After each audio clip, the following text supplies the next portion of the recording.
Stories of chatbot-fueled delusion have been in the news lately. Until now, we've mostly had headlines, but not a clear analysis of the chats behind those cases. Two new studies look directly at those chat logs. The first analyzed the logs from 19 people who reported psychological harm linked to chatbot use. Together, those users had exchanged nearly 400,000 messages with a large language model, the majority of them with GPT-4o. The first study took a broader look at what was happening in these conversations, mapping out patterns of behavior. The second study zoomed in on a more specific question: how delusion-like content appeared to move and accumulate over the course of these chats. In the first study, researchers used AI-assisted annotation to identify recurring patterns in the conversation.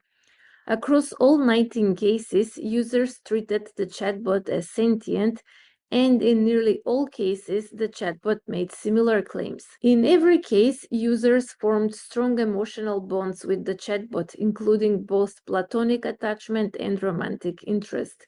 When romantic interest appeared in a message, those conversations tended to last more than twice as long on average. Claims of sentience were also associated with substantially longer conversations.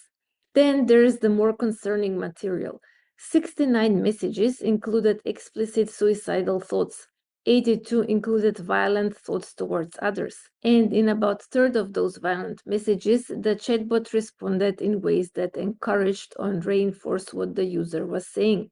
Across more than 70% of chatbot messages, the researchers identified sycophantic behavior, meaning the chatbot was echoing, validating, and building on what the user said, for example, praising it or treating it as especially insightful.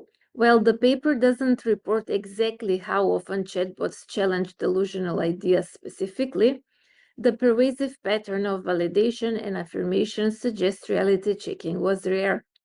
That matters because in real-world mental health support, the therapist nudges the client to reality check, pushing back when the client's belief drifts away from reality. The second study asked, is the chatbot simply reflecting what the user believes, or is it also contributing to the amplification of belief?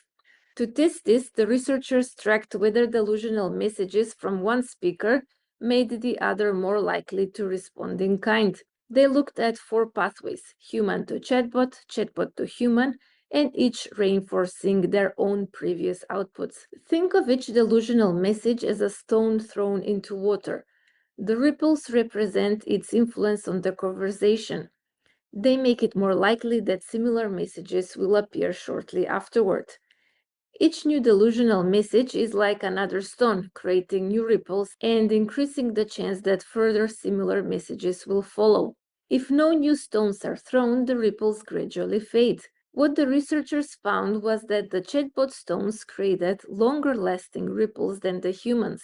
They also found that the chatbot's own stones were more likely to trigger additional stones from the chatbot itself, creating the most persistent pattern of all. The researchers also tested whether the chatbot's behavior could be explained simply as a response to the human, with influence flowing only one way. The results suggested it wasn't that simple. Instead, the data supported a genuine two-way loop where the chatbot's message also pushed the human towards further delusional content. Most people do not develop a delusion when they chat to a chatbot, but in small subset of cases, the chatbot appears to become part of a loop that amplifies delusional beliefs. So the question becomes, at what point should a chatbot stop agreeing and start challenging?